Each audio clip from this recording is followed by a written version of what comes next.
booktube, this is Kelly. Thank you so much for watching my channel, Books I'm Not Reading.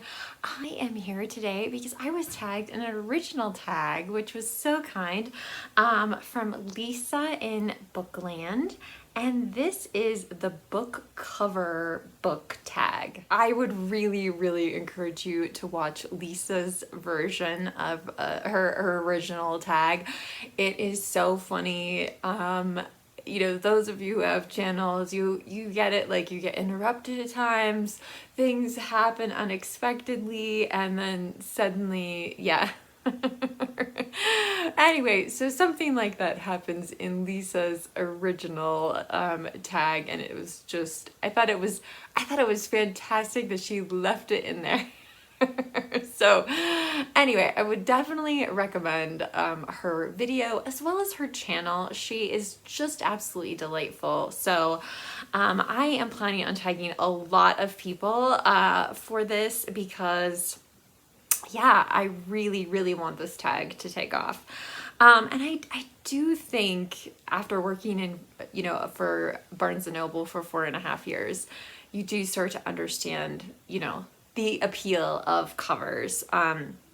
Now, Lisa's tag has some like sub prompts and things like this. I'm gonna do a slightly abridged version, but I have lots of books to show you for all the questions. So, question number 1: books with paintings or photos on the cover, and then there's 3 optional prompts, which are paintings which are perfect for the books but weren't commissioned especially, paintings which you really like but aren't perfect for the book for some reason, and paintings which were commissioned especially for the book. So I'm just going to show you some covers that I really like.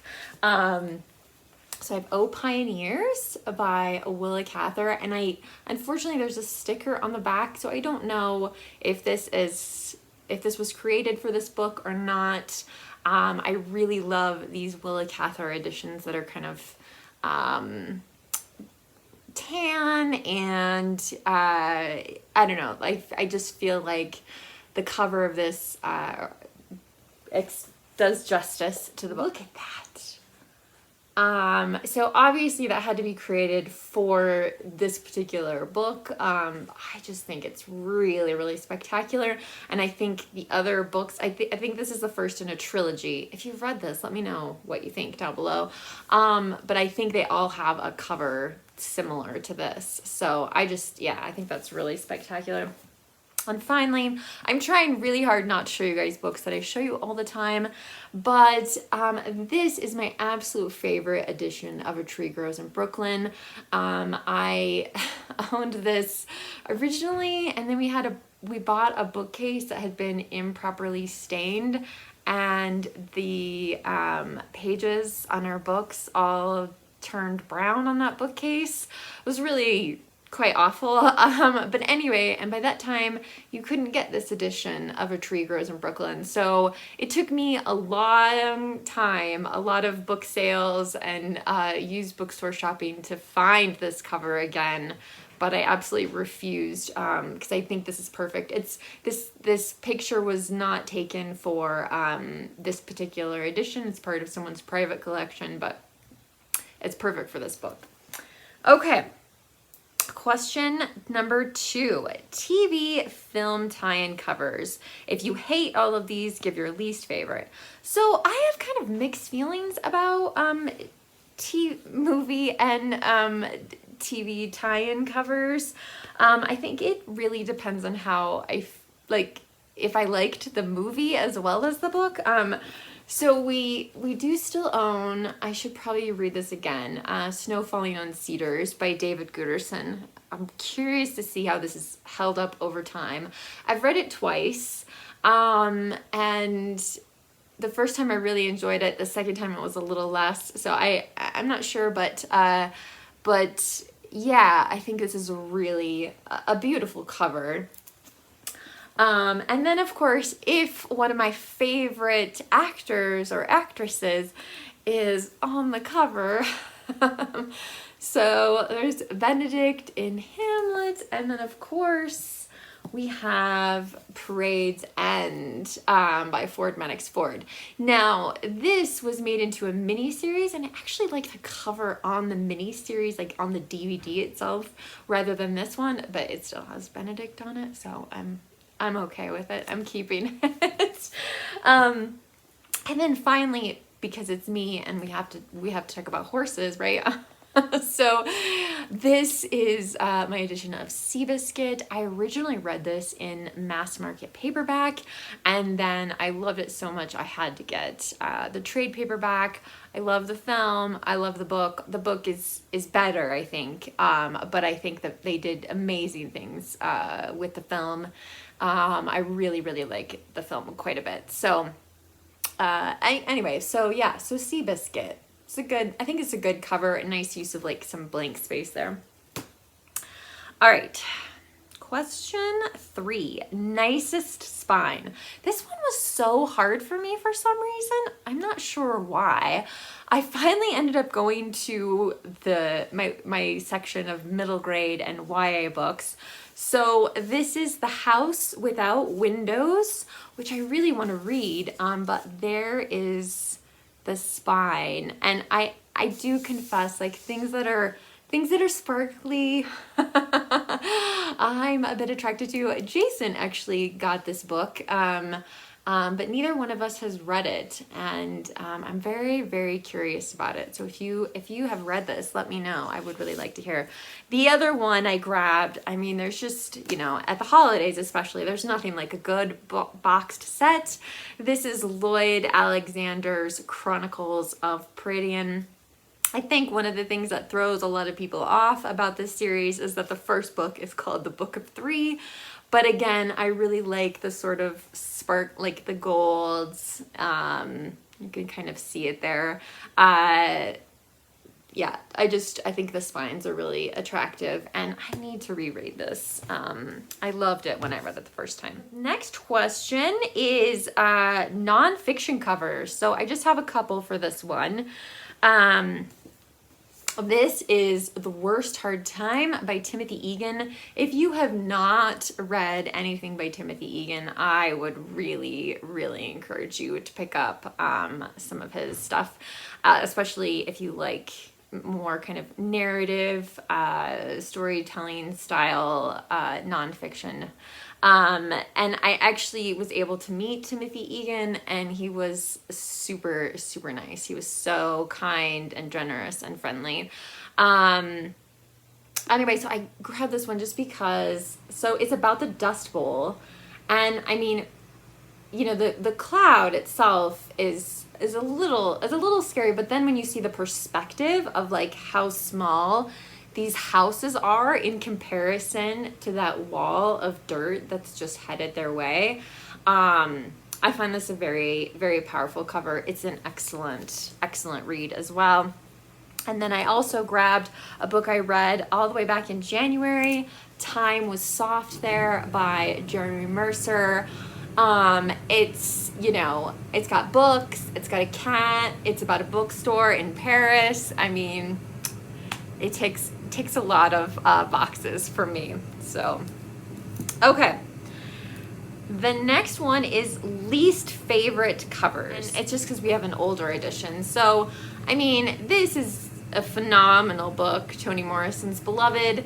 And I don't object to books that just have one word on the cover and the author's name, because that's what they've done with, and I haven't read this, but with the reprints. So this is fine. Like, this is attractive and beautiful, but I mean, when you compare them, it's just not the same thing. So I'm not crazy about that cover of Beloved, even though Beloved is excellent. And then, Trollope. We're going to talk about Trollope a little bit later here. But my first 2 copies of the Barsetshire Chronicles by Anthony Trollope, The Warden, which was a Modern Library Classics edition, gold spine. And so again, I wanted the whole series to be that way, and then the next time I went to buy Barchester Towers, and I like this cover. I just wanted my whole series to match, and all the rest of them are Penguin Classics. So it's not so much like they're like my least favorite covers of all time, but I wish, like, when you have a series, like, don't you want all of the books in the series to be the same edition? I personally do. Let's see. Covers that you like in a weird way, which is a really interesting question. So I grabbed another nonfiction book. This is Jenny Lawson's Broken. I bought this at the beginning of the year, but I read it in 2021. I got, even though the book was available for purchase in hardcover, which I wouldn't do. I managed to get an ARC of it, which I thought was astonishing, and read that and just laughed so hard. And then the beginning of this year, I bought her 2 previous books, and this book in hardcover was on sale, and I just couldn't really resist. But it is a pretty strange cover. I wish it went more with the other 2 covers of her previous 2 books, which I still haven't read. Who knows when, maybe next year I'll get to them. But yeah, so I wish it kind of gone with the same sort of theme, but I also get why maybe she wanted to mix it up. But it's certainly an interesting painting, and it's a very funny book for kind of the right sense of humor, maybe. I'm not sure if that's the right way to put it or not. Okay. So the next one we have is, let's see, modern style or abstract covers. Take this to mean anything you like. So, and there's a lot of Pulitzers in here. I wasn't sure I was intending to do this. I was actually just talking to somebody about the collected stories of John Cheever. I think this is very abstract, abstract cover, but I mean, this book is amazing. If you're looking for short stories to read in the coming year, I would definitely recommend these. But yeah, so the cover, I don't know, and I like it. It doesn't really tell you a lot about the stories. The other, maybe more modern or abstract one that I grabbed, I don't know if this really counts. So this is The Pigeon Tunnels by John Le Carre, however you want to say that, and it's actually kind of a memoir. The Pigeon Tunnel was the working title for all of his books in his life, and I think it started with Tinker Tailor Soldier Spy. They started making these covers, and I really love them. And this is a great book, by the way. This is a really, really good book. But anyway, so they started making these covers where there's, it's just more silhouettes and kind of this silver. And so we have a bunch of editions like these. But I do think the Pigeon Tunnel is a little bit more maybe abstract. I don't know, maybe not. You guys can let me know what you think of my answers in the comments section. Let's see. Okay, 8 covers that you only understand after reading the book. I thought this was such a great question. So there's a few, well, maybe just 2. We'll leave that one out. This one I've talked about before. This is the Canadian edition of Timothy Finley's Not Wanted on the Voyage. It is a retelling of Noah's Ark. It's absolutely fascinating. It's just a wild, wild ride. But yeah, you don't understand the cover until you've actually read the book. And I don't know that this is available in America. Like I said, we bought it through a Canadian online bookstore. But yeah, so it's It's a fascinating book. The other one was a book I read last year called Straight Man by Richard Russo. I promise the goose does have significance in the story. But you won't get it until you actually read it. It's a very funny book, especially if you have ever worked or been somehow connected to working in academia. But I know that's not everyone's thing. So yeah. So anyway, it's like I said, it's kind of grown on me. I really, really want Jason to read this one because I think he would really enjoy it. But yeah, you don't understand the cover until you've read the book. Okay, and finally, the last question is cover buys. We are far more susceptible to buying books for their covers than I mean, I don't know. I guess if it's like a terrible, like horrible, I don't know. I can't imagine. Like I went and I looked and looked around to try to think of books that I had bought just for the cover. And yeah, so I have, like, you guys have already seen these because last year for Christmas, Jason gave me Dr. Thorne, which I love this cover. And then for my birthday, I got an Amazon gift certificate. And so I got the other ones in Penguin Classics, and they're all just absolutely beautiful. I mean, like, look at this one of The Small House at Allington. Like, that is just gorgeous. And this one, The Last Chronicle of Barset. You know, and again, like, maybe the covers will mean something more to me after I read the book, but I just thought those were beautiful. And so I freely, I mean, I was going to buy them anyway, but, and again, I wish I could have these two in a Penguin Classic cover, but we just don't get everything we want in life, right? All right, so I have a lot of people to tag. I was trying to think of people who I think have a lot of books. So, because I think you need that in order to be able to do this tag or be spending a lot of time in the library. So, I am going to tag Steve Donahue.